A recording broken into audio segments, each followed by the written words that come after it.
The upcoming 2022 Toyota Landcruiser 300 has had an unbelievable amount of news and rumors come out recently. And in today's video, we're going to sift through what's most likely true about these rumors and definitely debunk the ones that are outrageous. We'll talk about all the powertrain options and a new updated spreadsheet. I know, guys, don't get too excited. And lastly, we'll discuss some really exciting news about the upcoming redesigned Acura MDX. Welcome back, Luxurious Fleet. If you're new, my name is Kirk. I just talk about Japanese, Korean autos for the most part. And if you're one of those 77%ers that aren't subscribed, you know what to do. And let's cruise on over to today's news. Get it?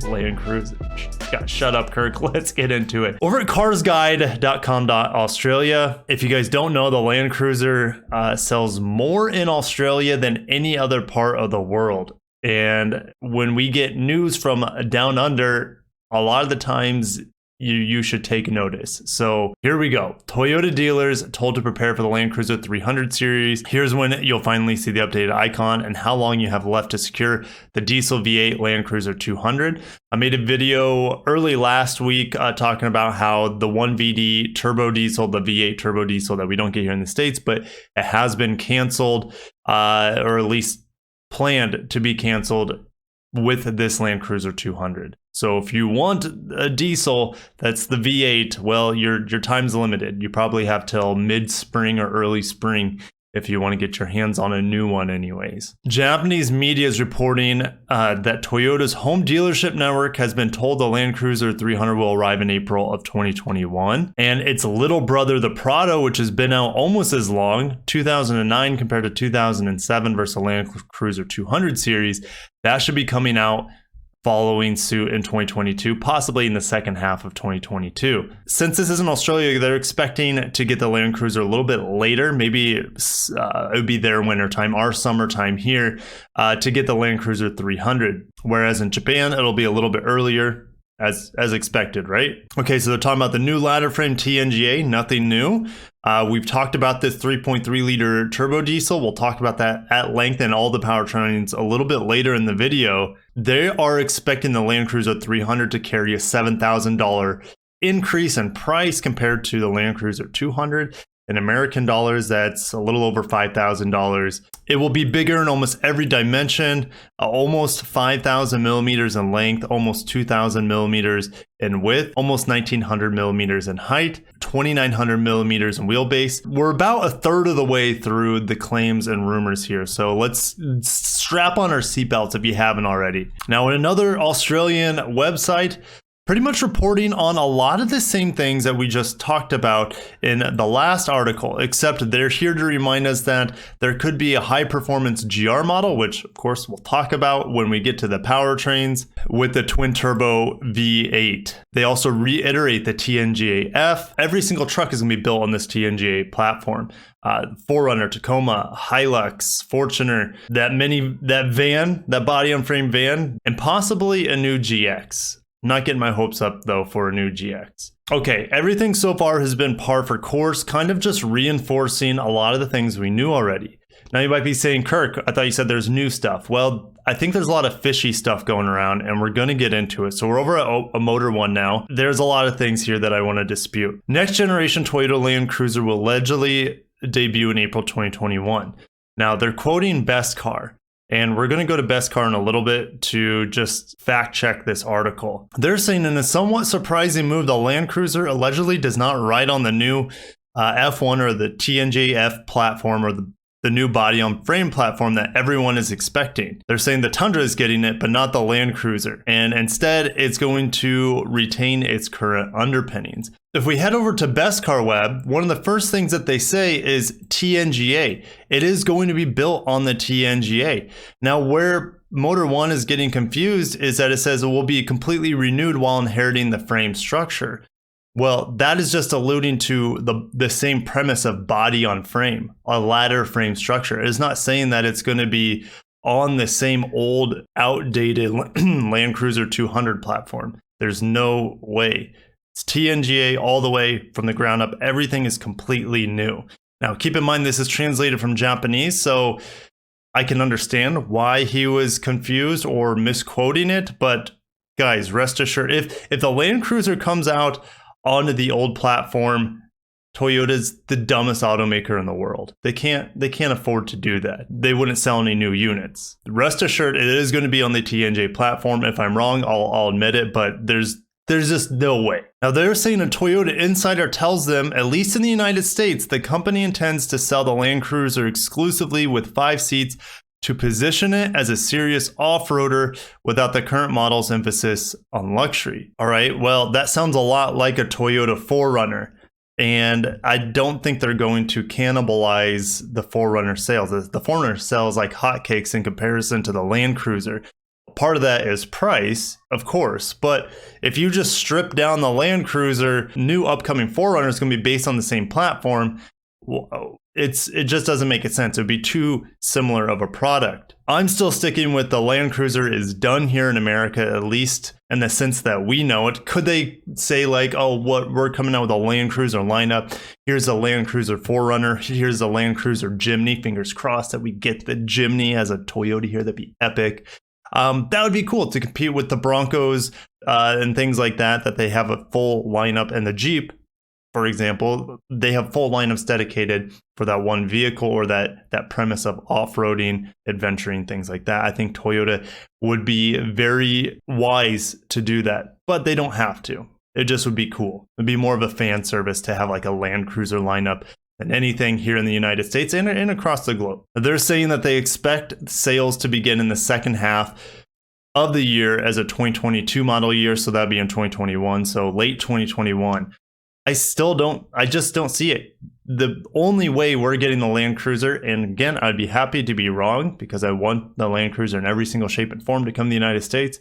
But really, I only see it coming in the better selling. It outsells the Land Cruiser by like 50, 60%. The Lexus LX. It's the only way I see the Land Cruiser making it here in the United States going forward based off of the market demand here. If you're in Australia, other parts of the world, of course, you can get the Land Cruiser 300 and the LX. There's market there for both of them, but not here in the US for whatever reason. And then lastly, that they say, well, the LX is basically the same vehicle as the Land Cruiser, which is close enough. I'm not going to refute that, but they say the Lexus LQ would be the premium brand's top SUV, and it would have a focus squarely on luxury rather than off-road ruggedness. If you guys watched my video, or at least my live stream earlier this week, talking about all the news that was the best of November's news. I also talked about some things I've been hearing, take it with a grain of salt, about the Lexus LQ or the LF1 Limitless concept becoming the Lexus new flagship. And while it would make a lot of sense, I believe Lexus is going down a different route. I think they're going to focus on their bread and butter, their best-selling models, the RX and the NX, and make them the best possible vehicles they can by offering a huge variety of powertrain options and trims. I really do think that's the way they're going. And I think the LQ or the LF1 was kind of the vision of what they wanted the RX to be in the future, to be able to scale from base to full luxury. Look, Porsche does it with the Cayenne. Audi does it with the Q8. There's no reason the RX can't be a vehicle that meets many, many people's needs and desires, from luxury to high performance to electric, etc. So just felt like I needed to talk about that, and I'm done talking about this Motor One article. They ran out of things for me to dispute. Oh my gosh, I'm not feeling so well. I think I'm having withdrawals. Of spreadsheet time. Goodness, Kirk, you're so corny. TNJF platforms, I was up late. I probably worked about 3 or 4 hours on the spreadsheet last night revising it. And a big part of that was revising it based off the hybrids. I'll explain what I did and why I did it in a little bit, but let's talk about diesels first and the outgoing engines on the Land Cruiser platform, or the 200 platform going into the 300. So here we are. The V8 diesel, the 1VD FTV, we just talked about how, rest in peace, it's no longer going to be around. They're replacing it with this TNGA diesel here. 3.3 liter twin turbo V6, supposed to be very clean burning, and depending on how clean it is, it could possibly come to the United States, but I'm not getting my hopes up for it. New 10-speed automatic, 250 horsepower is what I'm expecting. A whopping 462 pound-feet of torque. Towing capacity around 10,000 pounds. Hey guys, and if you're across the world and use a metric system, just have a calculator out or a conversions website up where you can convert these numbers. I didn't want to be up an additional hour converting all these numbers. I'm sorry. We're going to see a good increase in fuel economy, I believe, 23 miles per gallon. I do see this making it to the Landcruiser 300 in many markets. The Prado as well, the LX, not here in the United States, but the Hilux as well as the Fortuner, of course, because in the Minova, that van that the name always escapes me. It's probably Innova, not Minova. And then the V8. The gasoline, the petrol V8, the 5.7 3UR engine, rest in peace as well. There could be instances like maybe it survives in the Toyota Tundra, but in the Landcruiser, I'm fairly certain that it's rest in peace. With 381 horsepower, 401 pound-feet of torque, I think it's gone. I think it's gonzo for the Landcruiser in the LX. Moving forward though, what are they replacing it with? Well, they're replacing it with column G here, turbocharged V6, the V35 FTS from the LS, detuned for horsepower, but increase the amount of pound-feet of torque. It goes from about 416 horsepower, and I'm guessing they detune it to around 400 horsepower. That would match up perfectly with the F-150's twin-turbo V6, the EcoBoost. I don't know if they'd be able to squeeze as much as 500 horsepower or 500 pound-feet of torque, like they do in the Ford. I think they might be more conservative 470 pound-feet of torque because we're talking about Toyota here. And this will be replacing the tried and true 5.7 liter V8 with the twin turbo V6. A lot of people, from what I hear on my channel, a lot of people are not excited about it, but it is what it is. You can thank the government around the world for mandating smaller engines, better fuel economy. You can thank them for this. Now, before we get into the hybrids, because that is one of the most exciting things and most curious things about the upcoming TNGF platforms, the Landcruiser, the Tundra, the Lexus LX, is how are they going to hybridize it? Well, I don't think they're going to use the traditional eCVT and the traditional hybrid technology. It's more of a parallel hybrid that we see in all of the Toyota hybrids, whether it's the RAV4 Prime, Prius, Corolla hybrid, etc. They all use eCVT. It's very reliable, but when we're talking about heavy duty, I just don't think it has the chops to put down as much power and as much towing as we need it to. Okay, and so they're just going to scrap that and start fresh with a rear-wheel drive traditional hybrid with a single electric motor, not two or three, but a single electric motor between the gasoline engine or the diesel engine and the transmission. That way they can still use a 10-speed real gear fixed gear transmission, not a CVT. I sampled some plug-in hybrids as well as normal hybrids that we have in the industry to kind of extrapolate my numbers based off the technologies that are out there. Whether it's a Panamera Turbo SE hybrid, the new BMW X5 xDrive 45e, as well as the number one competitor to this TNGA platform Tundra, the new F-150 hybrid. So you're welcome to read this, but I just copied these over to the main spreadsheet, just talking about only the TNGA powertrains, starting with the diesel hybrid. It's been talked about based off the 3.3 liter turbo diesel that's replacing the 1VD V8. I'm guessing about a 50 horsepower motor, but when you combine the massive amounts of torque that you already get from the diesel plus the amount of torque you'd be able to get from the motor, we could get as much as 600 pound-feet of torque from a hybrid turbo diesel. Pretty incredible. The fuel economy would be outrageous. 28 miles per gallon is what I would guess from a small battery. And that is Toyota's plan, is to electrify their lineup with small batteries because they make so many vehicles and they need to be fuel efficient across their product stack. And what better way to hybridize and bring up the fuel efficiency of their large body on frame platforms. And I could see this turbo diesel hybrid being the Landcruiser 300, maybe the Prado, maybe the Lexus GX in certain markets if it ever gets a a third generation. And the LX definitely in other markets, I could see this getting a hybrid turbo diesel. And more than likely, most of us are going to see a turbo V6 hybrid. I'm not going to talk about too much this V6 hybrid. It would probably be in not the Landcruiser 300. I could see it being in the 4Runner, Tacoma Prado, Hilux, Fortuner, Innova, etc. going forward. Kind of the smaller variants or the less large variants of the TNGF platform. It'd be kind of similar to what we see in the Lexus RX 450h. However, it'll be rear-wheel drive bias. It's possible that the next RX could be a rear-wheel drive bias. Fingers crossed. Turbo V6 hybrid could be the range-topping powertrain for this TNGA F Landcruiser, Landcruiser 300, Tundra, etc. So you take the twin-turbo V6 and you hybridize it. You stick a 50 horsepower in mortar.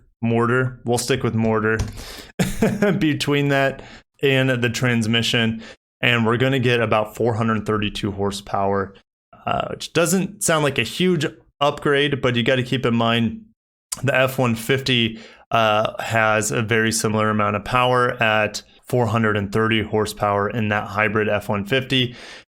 We could see 550 pound-feet of torque.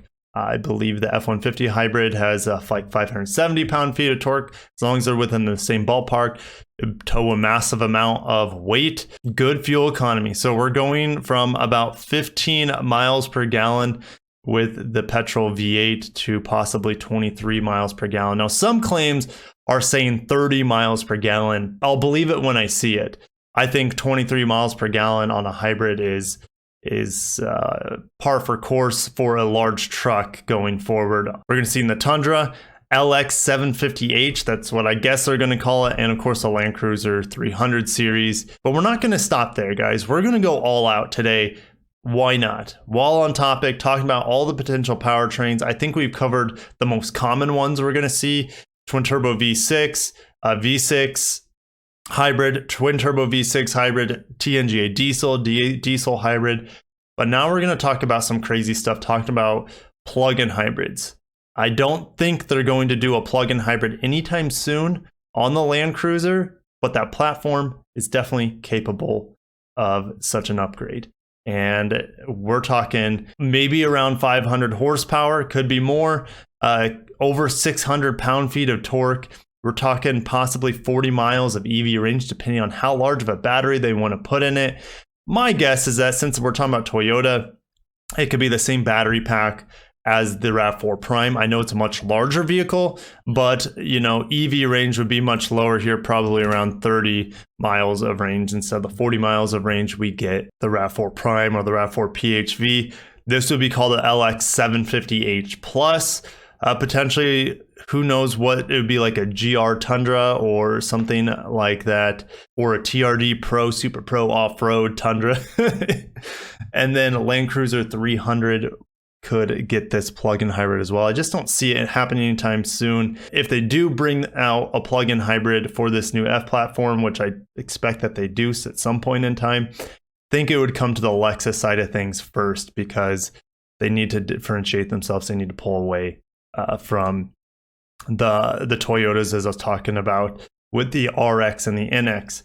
Now, twin turbo V8, people are claiming that a GR Landcruiser would have the twin turbo V8 with 600 horsepower, 600 pound-feet of torque. This thing would be an absolute monster.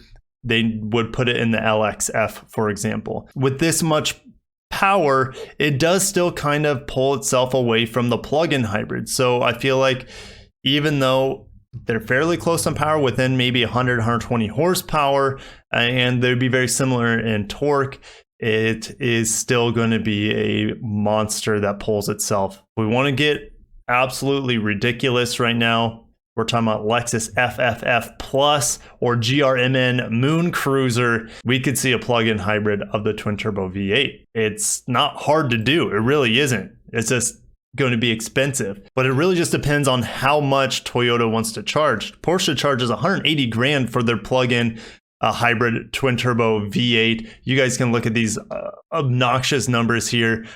Almost 700 horsepower, a little over 600 pound-feet of torque, 0 to 60 in 3.2 seconds. Going back over to the spreadsheet here, well, the V8, twin turbo V8, supposedly is supposed to be more power than 550 horsepower.